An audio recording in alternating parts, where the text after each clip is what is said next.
देखिए, बात यह है कि नेशनल कॉन्फ्रेंस जम्मू कश्मीर की एक प्रीमियर पॉलिटिकल पार्टी है और ये अवाम की पार्टी है। इसने हमेशा हमेशा अवाम की बात की। अगर आप देखेंगे कि पिछले एक महीने में जो नेशनल कॉन्फ्रेंस की कारकर्दगी रही उमर अब्दुल्ला साहब की क़यादत में, तो वो बड़ी सराहना योग्य है और हर आदमी उसकी सराहना कर रहा है कि जो हमारे मैनिफेस्टो में था कि हमने रिस्टोरेशन ऑफ कॉन्स्टिट्यूशन राइट्स जो 370 की बात थी, 35 की बात थी, जो रिस्टोरेशन ऑफ स्टेटहुड की बात थी, उसके लिए उमर साहब ने बड़ी पहली मीटिंग में स्टेटहुड का कैबिनेट मीटिंग में वो रेजोल्यूशन आ गया। पहले सेशन में 370 और रिस्टोरेशन ऑफ कॉन्स्टिट्यूशन राइट्स का आ गया। ये दर्शाता है कि हम किस तरह गामजन हैं अपने इस मैनिफेस्टो को पूरा करने के लिए। इसके लिए मैं उमर अब्दुल्ला साहब को मुबारकबाद देता हूँ। और इसके साथ साथ आपने देखा कि बच्चों की बड़ी मांग थी, बच्चे बेरोज़गार बच्चे, पढ़े लिखे बच्चे, वो चाहते थे कि हमारी एज की रिलैक्सेशन हो जाए, क्योंकि हमको बड़ा मुश्किल आ रहा है।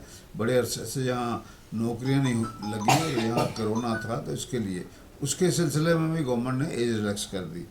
तो आप ये देखेंगे कि जो हमारी पार्टी है वो हर मसले में, आपने देखा कि असम्बली में वहाँ ये भी सरकार की तरफ से कहा गया कि हम राशन दुगना करेंगे और जो 200 यूनिट की बात है वो करेंगे, और जो हमारी वो बात है सिलेंडर देने की बात है वो करेंगे, और ये डेली वेजर जो हैं रेगुलाइज करेंगे, ये पीएचई वाले जहाँ कोई जो है कैजुअल हैं, जब बाकी डिपार्टमेंट्स में हैं, एसपीओ हैं, जो भी हैं, तो उसके लिए पार्टी पाबंद है। उसके लिए पार्टी ने वादा किया है अपने मैनिफेस्टो में, तो वो भी आस्ता आस्ता पूरा होगा। अब एक महीने में आप थोड़ी सी तो गुंजाइश देना। आप यकदम कहेंगे आज ही सब कुछ हो जाए, तो वो तो होना नहीं है। तो आप तो समझदार हैं कि हर काम करने में थोड़ा वक्त लगता है। जी, coalition partner National Conference Indian National Congress का जो मौक़िफ़ है आर्टिकल 370 को लेकर, वो मुख्तलिफ है। कई तजाद दिख रहा है नेशनल कॉन्फ्रेंस और कांग्रेस के दरमियान। अलायंस का मतलब नहीं है कि मौक़िफ़ सबका एक हो जाए।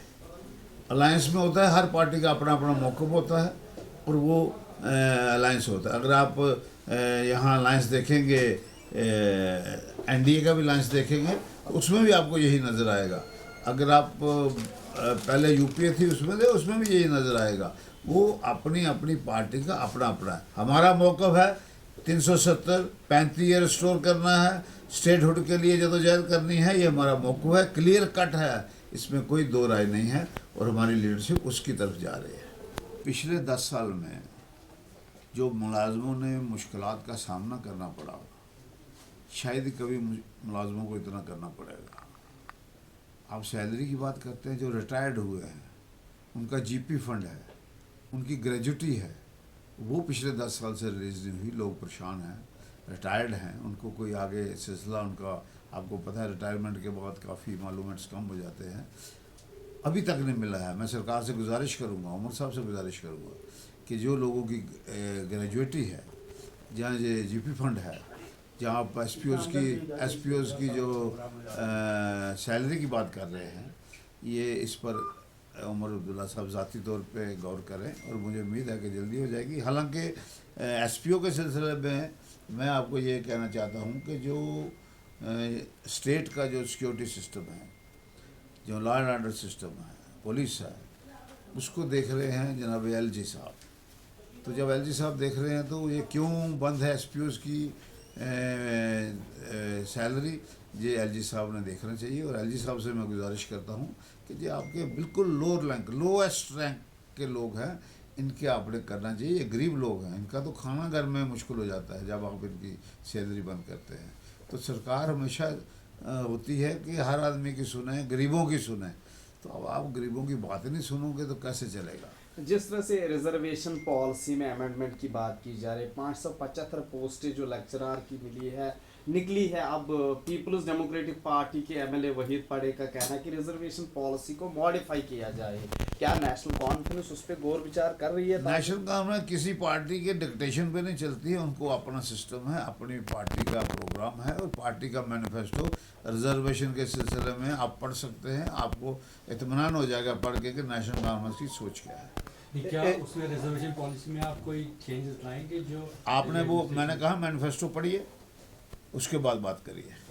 मैनिफेस्टो में हमने क्लैरिफाई किया हर चीज़ को, और नेशनल कॉन्फ्रेंस रिजर्वेशन ख़त्म करने के हक में नहीं। एक तरफ अगर बात की जाए एसपीओ 6000, 12000, 18000 सैलरी ले रहे हैं, आने वाले वक्त में क्या एसपीओ के लिए कोई पॉलिसी लाई जाएगी? मैंने आपको एक ही बात कही कि ये जो सिस्टम है पुलिस का, ये एलजी साहब के पास है, तो एलजी साहब को देखना चाहिए। मैं भी एसपीओज़ की सिफारिश करता हूँ एलजी साहब को कि मेहरबानी करके पहली फुर्सत में इस पर तवज्जो दें, क्योंकि आपके जैसे मैंने कहा कि सबसे लोएस्ट रैंक के मुलाजिम हैं पुलिस के, इनकी तरफ तो ज़्यादा तवज्जो होनी चाहिए। काम तो ये ज़्यादा करते हैं, तो मुझे उम्मीद है कि आपके माध्यम से एलजी साहब भी इस पर गौर करेंगे। अगर कहीं सरकार की तरफ से करना होगा तो हमारे उमर अब्दुल्ला साहब करेंगे। सर बाईपोल्स जब भी होंगे, क्या नेशनल कॉन्फ्रेंस नगरोटा से अपना कैंडिडेट खड़ा करेगा? नेशनल कॉन्फ्रेंस हमेशा कैंडिडेट खड़ा करती है, क्यों नहीं करती? आगे नहीं खड़ा था, पिछली दफा नहीं खड़ा था क्या? खड़ा था ना। तो फिर नेशनल कॉन्फ्रेंस पोलिटिकल पार्टी है, कोई भी इलेक्शन होगी नेशनल कॉन्फ्रेंस उसमें हिस्सा लेगी, इसमें कोई पूछने की बात नहीं। नहीं, उसमें अगर राणा साहब की बेटी लड़ती है वो तो पार्टी का फैसला है ना, लड़ती है कैसे आप कह रहे हैं? वो उनकी पार्टी का फैसला है। अब हमारी पार्टी का क्या फैसला है? पार्टी हाईकमान फैसला करेगी, इसमें तो कोई मैं तो कोई फैसला नहीं कर सकता ना, ये तो पार्टी हाईकमान करेगी, और बीजेपी की भी पार्टी हाईकमान करेगी। मैं कुछ नहीं कह सकता किसको दे रहे हैं बीजेपी। आप मेरे मुंह में मत डालो बीजेपी किसको दे रही, बीजेपी किसको देती है, एनसी किसको देती है, ये तो पार्टी हाईकमान का फैसला होता है, इसमें हमारे लेवल का फैसला नहीं है ये। Thank you thank you.